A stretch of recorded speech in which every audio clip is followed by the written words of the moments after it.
रूस यूक्रेन से जुड़ी एक और बड़ी खबर आ रही है। रूस ने यूक्रेन के जबरदस्त काउंटर अटैक पर बड़ा पलटवार किया है। पूर्वी दक्षिणी यूक्रेन के जापोरोजिया में रूस ने यूक्रेनी सेना को भारी नुकसान पहुंचाया है। रूसी सेना का दावा है कि जापोरोजिया के ओरिकीव और रोबोटिन में उसने यूक्रेन के 900 सैनिकों को मार डाला है, जबकि जापोरोजिया के ही ओरिकीव और रोबोटिन में 12 किलोमीटर इलाके में कब्जा भी कर लिया है। रूस का दावा है कि पिछले 4 दिनों में यूक्रेन के काउंटर अटैक को जापोरोजिया में जबरदस्त नुकसान हुआ है। इधर रूस ने यूक्रेन के साथ साथ नेटो को भी जंग में रगड़ना शुरू कर दिया है। इधर अमेरिका समेत नेटो के सभी 31 देश हैरान हैं कि आखिर रूसी सेना के हथियार खत्म क्यों नहीं हो रहे हैं। वहीं दूसरी तरफ पश्चिमी देशों की खुफिया एजेंसियों ने दावा किया है कि रूस में इस वक्त 12 गुना हथियारों का उत्पादन हो रहा है। ऐसे में सवाल उठ रहे हैं, तो फिर नेटो यूक्रेन को जंग कैसे जितवा पाएगा?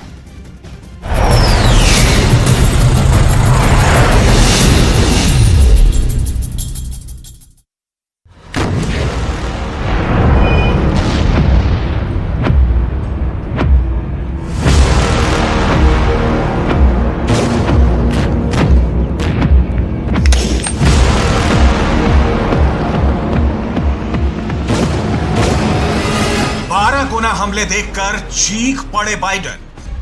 17 महीने की जंग में अगर किसी की सबसे बड़ी और शर्मनाक हार हो रही है तो वो है 31 देशों से बने नेटो की। नेटो ने ही पश्चिमी मीडिया के जरिए दुनिया को यही झूठ बताया कि रूस के हथियार खत्म हो रहे हैं और पुतिन का रूस अपने इतिहास की सबसे बुरी हार का सामना करने जा रहा है। लेकिन देखिए, नेटो का सबसे दमदार और सुपर पावर देश अमेरिका हैरान है कि आखिर रूस ने 17 महीने की जंग के बाद अब यूक्रेन पर हमले 12 गुना तेज कैसे कर दिए हैं। आखिर रूस के पास लाखों की तादाद में गोला बारूद कहां से आ रहा है और कैसे आ रहा है। जानकारों के मुताबिक इस वक्त रूस ने यूक्रेन के पूर्वी और दक्षिणी इलाकों में हर 24 घंटे में 1200 हमले शुरू कर दिए हैं। इन हमलों में रूस का सबसे सस्ता और घातक थर्मोबैरिक फ्लेम थ्रोअर यूक्रेनी सेना का काल बन चुका है।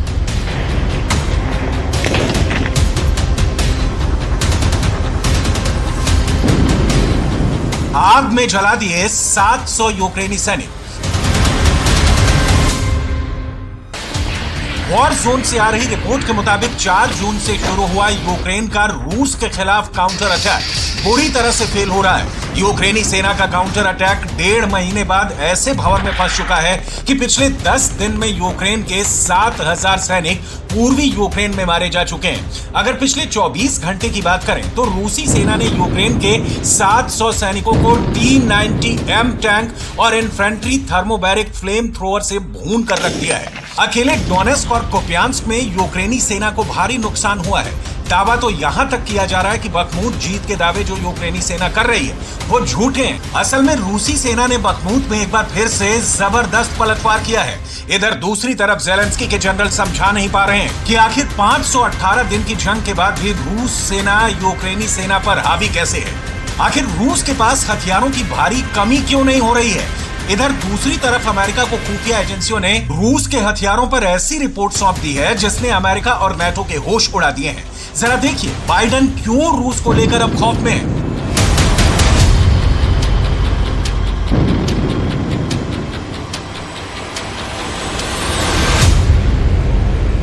12 गुना हमले देखकर चीख पड़े बाइडेन। रूस ने अपने गोला बारूद और घातक हथियारों के उत्पादन पर बहुत बड़ा दावा किया है। रूस ने दावा किया है कि इस वक्त रूस में गोला बारूद, बम और मिसाइलों का उत्पादन 12 गुना बढ़ चुका है। दावा तो यहां तक किया गया है कि साल 2022 की तुलना में रूस का हथियार और गोला बारूद उत्पादन 170% बढ़ चुका है। रूस के एक्सपर्ट्स ने दावा किया है कि रूसी सेना को 7 बार तक हथियारों की जरूरत पड़ी है, जिसे रूसी फैक्ट्रियों ने पूरा किया है। 1 महीने में 1 साल के बराबर रूस ने गोला बारूद का उत्पादन किया। अगर मिसाइलों की बात करें तो रूस का दावा जितने मिसाइल पूरी दुनिया में हर महीने बन रही हैं, उससे 3 गुना मिसाइलें अकेले रूस हर महीने बना रहा है। 12 गुना हमले देखकर चीख पड़े बाइडेन। रूस के T-90M टैंक और infantry thermobaric flame thrower system ने यूक्रेनी सेना को रौंद कर रख दिया है। खास तौर से रूस की इन्फेंट्री के थर्मोबैरिक फ्लेम थ्रोअर सिस्टम ने बंकर और खाइयों में छिपे यूक्रेनी सेना के चीथड़े उड़ा दिए हैं। रूस के थर्मोबैरिक फ्लेम थ्रोअर के बारे में दावा किया जाता है कि सैनिकों के कंधे पर रखकर जिस तरह से इससे हमला किया जाता है वो न सिर्फ यूक्रेन के टैंक, तोप और रॉकेट आर्मी को तबाह कर रहा है, बल्कि यूक्रेनी सैनिकों के काफिलों को कुछ सेकंड में भस्म कर देता है।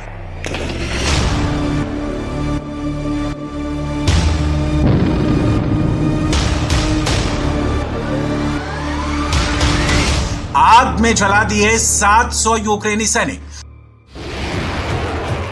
रूसी सेना को जंग के मैदान में जबरदस्त हथियार मिलते जा रहे हैं। रूस के हथियारों का उत्पादन अमेरिका, ब्रिटेन, फ्रांस और जर्मनी के हथियारों के लिए बहुत बड़ी चुनौती बन चुका है।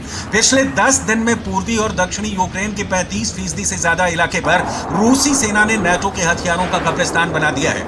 कीव में यूक्रेन का एयर डिफेंस सिस्टम रूस के आत्मघाती ड्रोन मिसाइल और रॉकेट आर्मी ने तबाह करके रख दिए हैं।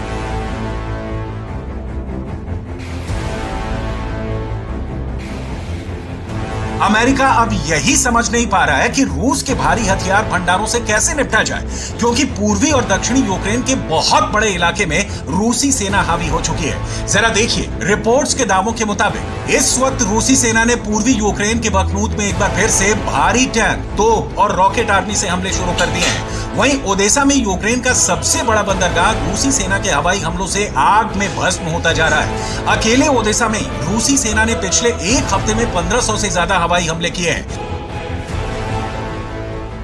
ज़ेलेंस्की ने दावा किया है कि रूस के ओडेसा में 60,000 टन अनाज पर कब्जा कर लिया है, जबकि 1 लाख टन अनाज पर रूस ने हमला किया है।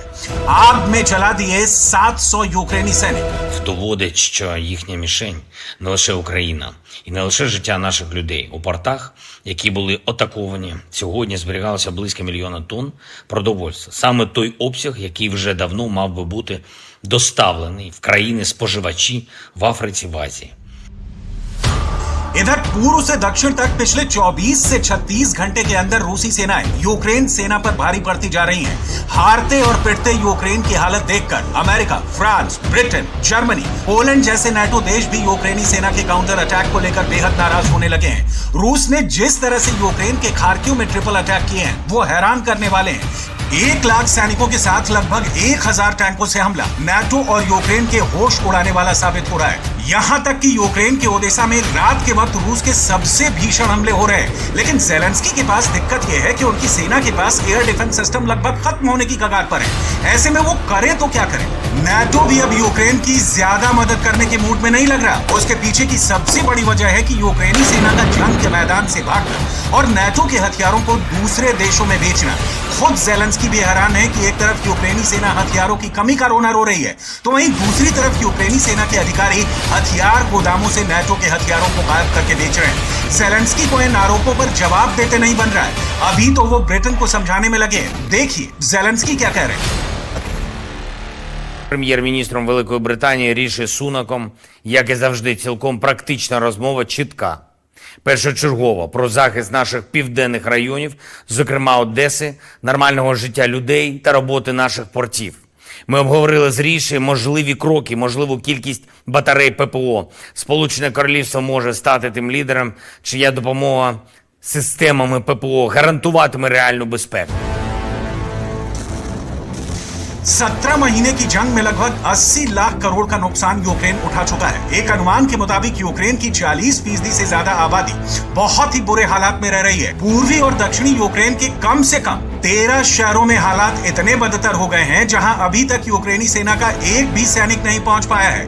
इधर हर दिन 8 से 10 तोप और टैंक के गोले दागने वाला यूक्रेन हथियार और गोला बारूद के मामले में तेजी से कंगाल होता जा रहा है। लिथुआनिया में हुई नाटो की मीटिंग में जो सब्ज बात यूक्रेन को जंग जीतने के लिए नाटो ने दिखाए थे, ज़ेलेंस्की के उन हसीन सपनों को पुतिन ने धुआं कर दिया है। हालात ये हो गए हैं कि ज़ेलेंस्की ने साफ कहना शुरू कर दिया है कि अगर नाटो ने 72 घंटों के अंदर हथियारों की सप्लाई तेज नहीं की तो फिर यूक्रेन दो तरफा मारा जाएगा, क्योंकि ज़ेलेंस्की को पता चल चुका है कि रूस ने पूर्वी और दक्षिणी यूक्रेन में स्टॉर्म जेड हमले शुरू कर दिए हैं। इस वक्त रूस Crimea, Donbas, Donetsk, Kherson, Kharkiv में स्टॉर्म जेड हमले कर रहा है। अकेले खार्किव में ही रूस के स्टॉर्म जेड हमले में 1 लाख रूसी सैनिक, 900 टैंक, 370 MLRS और 555 भारी तोपें हमला कर रही हैं। जानकारी के मुताबिक रूस ने 10 दिन पहले ही खार्किव पर स्टॉर्म जेड हमलों की तैयारी शुरू कर दी थी।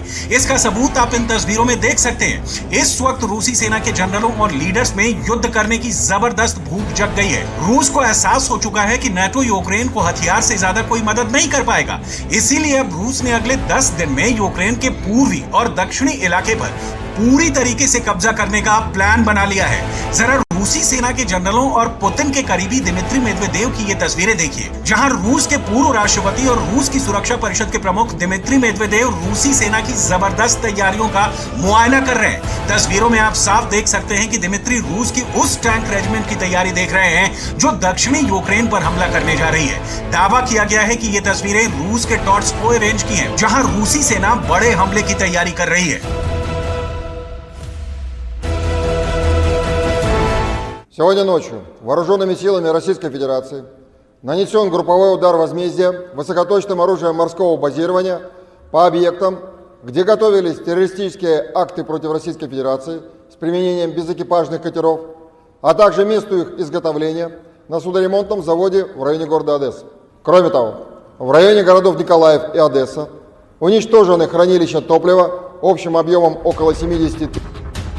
यूक्रेनी सेना के जनरल और कमांडर ज़ेलेंस्की को लगातार ताजा हालात के बारे में जानकारी दे रहे हैं। बेशक यूक्रेन के पास बेहतरीन खुफिया इनपुट और नेटवर्क मजबूत है, लेकिन पुतिन जैसे लड़ाके के सामने नाटो और यूक्रेन पानी मांग रहा है, क्योंकि पुतिन ने 1.5 महीने पहले ही कह दिया था कि रूस के 7 लाख रिजर्व सैनिक जब यूक्रेन पर चारों तरफ से हमला करेंगे तो यूक्रेन को कोई बचा नहीं पाएगा।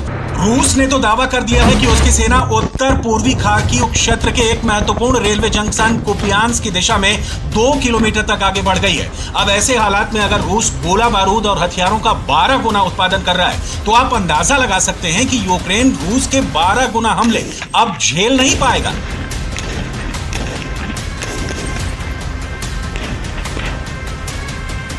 पिछले 6 हफ्तों से यूक्रेन बखमूत से रूसी सेना को खदेड़ नहीं पाया है और अब यूक्रेन के पूर्वी और दक्षिणी इलाकों पर पुतिन के ट्रिपल अटैक भी शुरू हो गए हैं। अब देखना होगा कि अमेरिका, ब्रिटेन, जर्मनी और फ्रांस रूस के 12 गुना हथियारों का कैसे सामना करते हैं।